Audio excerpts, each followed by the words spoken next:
We're starting today early. We have to go to the store and pick up some wood because we're building a stand for this 90-gallon tank. Why have I taken down my quarantine tanks to put a 90-gallon tank here? Well, we're actually going to be babysitting Brittany's dad's cichlids, and for the next couple months actually. So he's got a 90-gallon tank full of cichlids, and we have to get this thing on a stand and ready for this weekend so we can go pick them up and keep them with us for a while they move into their new house. So we're going to be babysitting some fish.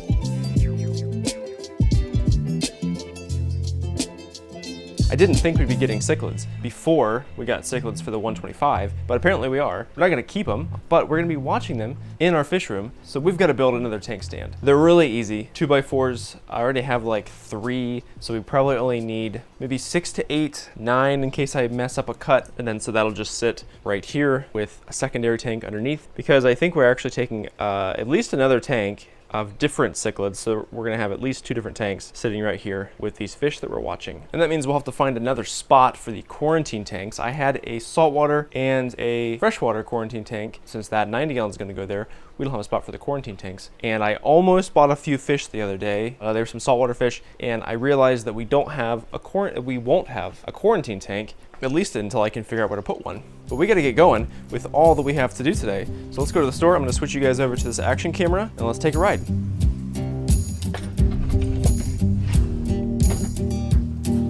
So I'm using one of my tanks to hold the fish for Brittany's dad. And then in a few months when we give his fish back, we'll have a 90 gallon on a stand so we can do whatever we want with that tank. It's not gonna come before the 125 gallon cichlid tank. It may or may not come before the 180 saltwater tank because I really wanna set that one up soon. I keep seeing big saltwater fish and we just have to set that tank up sometime in the near future. But if you have any ideas for what to put in this 90 gallon eventually, let me know in the comments and we'll make it happen. So the only thing we really need for the stand is 2x4s and some screws, and I already have some black paint. I plan to paint the stand black, as always. Grab you guys.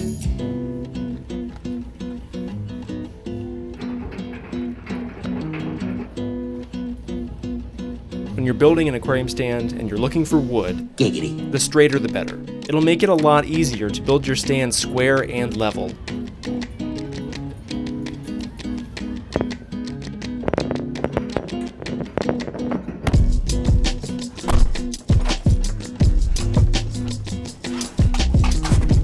All right, got our wood. Bought a couple other things, so I don't know exactly how much just the wood and the screws were, but they were like $3.45 a piece for the 2x4s. I bought 6 of those, and the screws, I bought 3-inch screws. You could probably have gotten away with 2 3/4 or something. Well, 3 inches is better than 2 3/4. Giggity.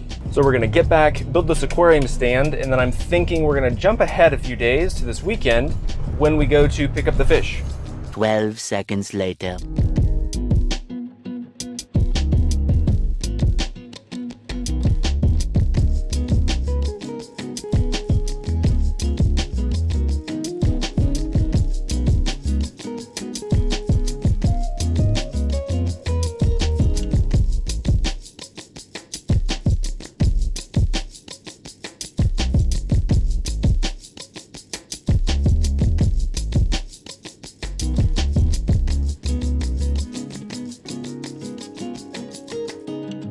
The next day. Everybody want to be a bodybuilder. Right. So nobody want to lift this heavy ass weight. Go! I do it go! Yeah!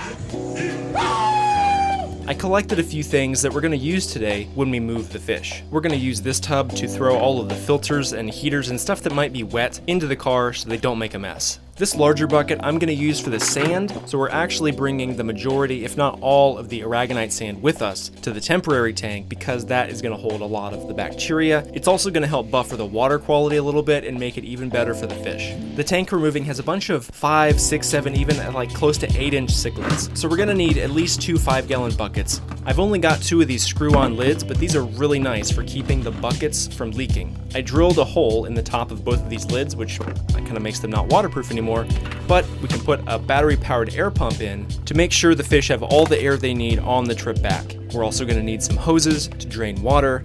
Obviously, we're going to bring a net to catch the fish, If you've got catfish or things with barbs on them that you're not able to use a net for, don't forget to bring a bucket or something you can catch the fish out. I think we've got all we need, so let's go.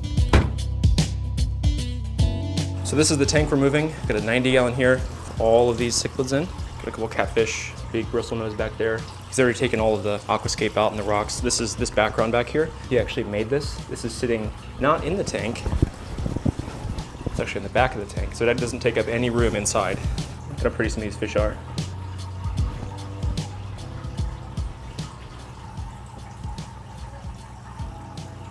So we're gonna be watching these guys for a few months until his house is ready, and then we can send him back over and he can set up his new tank at his new place. And we've also got some babies over here. These are some offspring, and we have some more up here. So we might take one of these tanks today to use for either of these fish. We're gonna leave the stand and one of the aquariums and take that later. We're gonna use that back at our place for something probably. But we've got 2 buckets for these fish. We're gonna fill these with water and divide these fish between these 2 buckets. We've got this extra bucket for these fish, the large ones and the small ones. Instead of scooping the sand out and accidentally scratching the glass, which is really easy to do, we're gonna siphon it out, and you're pretty much gonna have to avoid all of the smaller diameter hoses for this. You're gonna need a big size hose with plenty of room to move the sand through, or it's gonna get clogged. And we've got a few filters on here. We're gonna take all of these and set them up in the new tank just so we don't have any issues with the cycling of the new tank. So yeah, I think we're gonna get started and start sucking some of this water out, put it in the buckets, and then we'll catch these fish out one by one, get them in, and then we'll do the sand, do the same thing for these 2, and then that should be it. Pretty simple, honestly. Moving fish tanks, a lot easier with freshwater, more difficult with cichlids because you have so many, and if you don't get the cycling right in the tank they're going to, if everything's new or too clean, or you just clean the filters, that's gonna cause some problems. So you really wanna make sure that you don't clean your filters right before you move your tank, and I probably wouldn't clean your filters as long as they have flow through them. I wouldn't clean them for a few days, if not a week to 2 weeks after you set up your new tank, just to make sure the cycle is that you don't have any ammonia or nitrite spikes, because that's gonna kill your fish pretty quick with as many cichlids as people normally have in their tanks to keep the aggression down. So yeah, let's get started.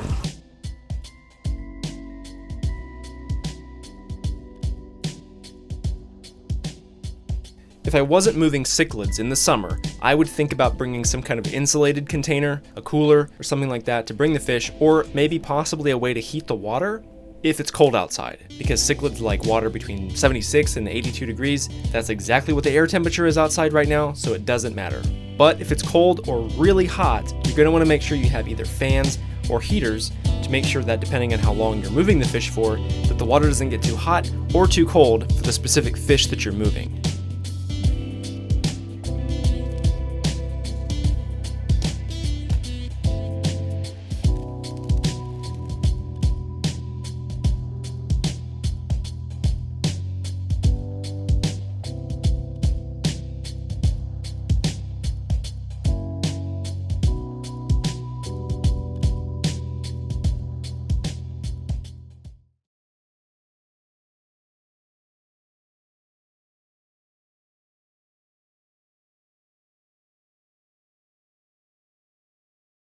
One eternity later.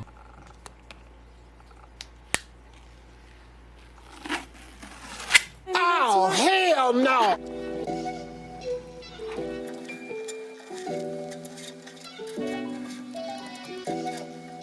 I'm spraying the tank out really quick to make sure it's clean, vacuuming the water out with a shop vac, and repeating a few more times. We're gonna dump all the sand in and start filling with water. I'm gonna attempt to use this little container to try to block the sand from blowing around, which is not gonna work very well. And because these are cichlids, I'm using a mixture of RO water and well water that's filtered through a carbon and sediment filter. Now, I didn't film the next few parts, but really all I'm doing is acclimating the fish to the new water temperature and then getting them in the tank. We'll pick this back up in a few days once everyone's settled. A little longer than a few minutes later. Today, it's been a week since we got the fish all set up in their temporary babysitting tank. And we're gonna take a look and show you guys how they're all doing. So here we have all the fish, the gang's all here. We've got the big guys up top, and we've got a small tank down below with the babies. For the small ones, I went ahead and set up some little rocks in here, made a little cave, as well as put a little solo cup in here to simulate the natural environment. And so we've got the babies and these 4 adults in here chilling. Out of all of the fish, no issues with any of the fish so far, except for one. The morning after, or the night after we put all these fish in here, I came out the next morning and there was one dead baby. Basically his head was bitten off and he was floating at the top. So unfortunately we lost one of these small babies. I mean, out of all of these fish, to lose just one of these, that's not too bad. And so for being in this tank a very short amount of time, they didn't attack this small fish because of because they were hungry. And since we've had them, they haven't shown any aggression. The large ones haven't shown any aggression towards the small ones. They're pretty much just chilling in here with them. So other than that one fish, they are all truly doing really well.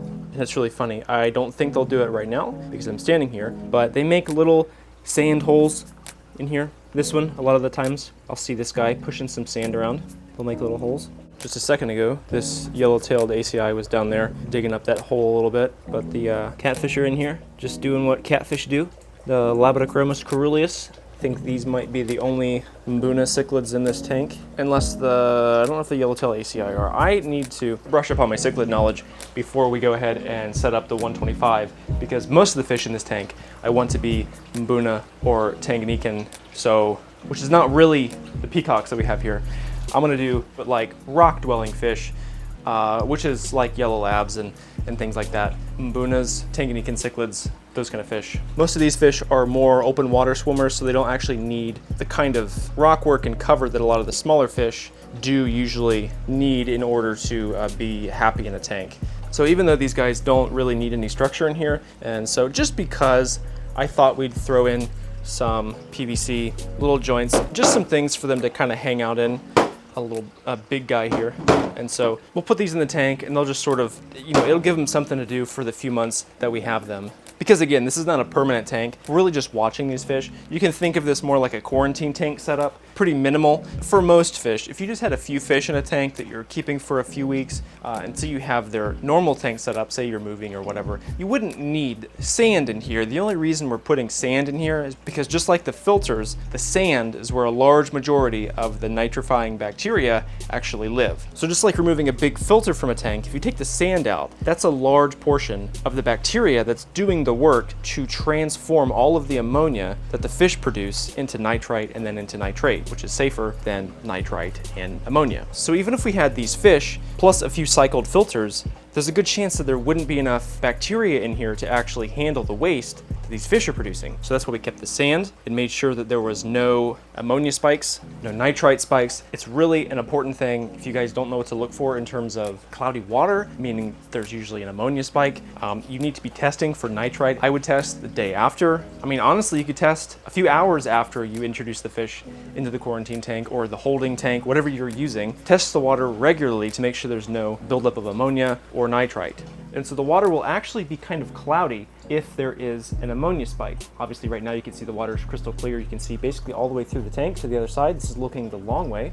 For the first few hours, this tank was kind of cloudy. That was primarily due to the sand being disturbed and filling it up, and you're gonna get a little bit of cloudy water that way. But once the filters are on and the tank's been set up for a little while, it really shouldn't be cloudy. The main source of the cloudy water, once the fish have been in there for a little bit, is gonna be an ammonia spike, and that's really not good for the fish. Actually, nitrite, I believe, is actually worse and more deadly for the fish.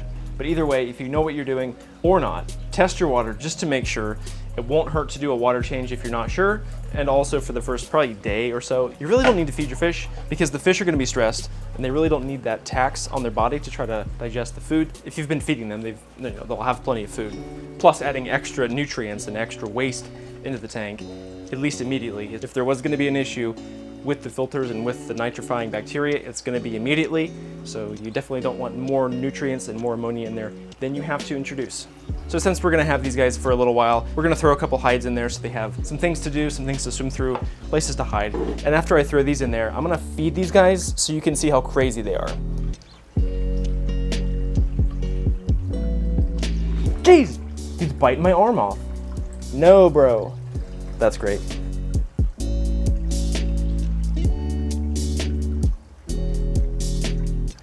I think they will enjoy these things, swimming around, swimming through them, having some more places to hide. Although now they're terrified of them. And we also probably won't get as good of a feed response because they're worried about these things right now. Let's just see. We're gonna grab some food. Anybody care? No, I should have fed them first. I swear guys, they're wild. As you can see them attack my hand as I put my arm in there. I promise. They really are crazy.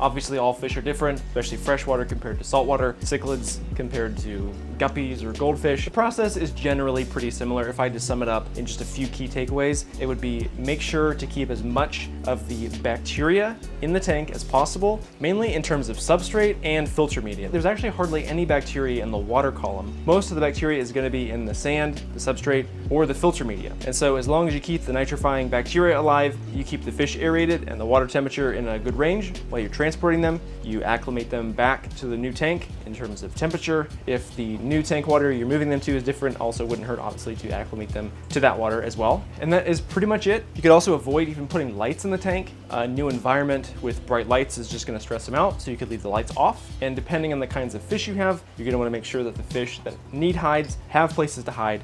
The kinds of fish that you're really going to want to make sure have a good food source are your algae eaters, things that normally graze on surfaces, on the sides of the tank. If it's a new tank or there's not many surfaces where they can graze, you're going to want to make sure you have algae wafers or some kind of food source for those fish that might not have a food source in the temporary tank. If you guys have any questions, I'd love to hear them in the comments below. Thanks so much for watching, and I'll catch you in the next video.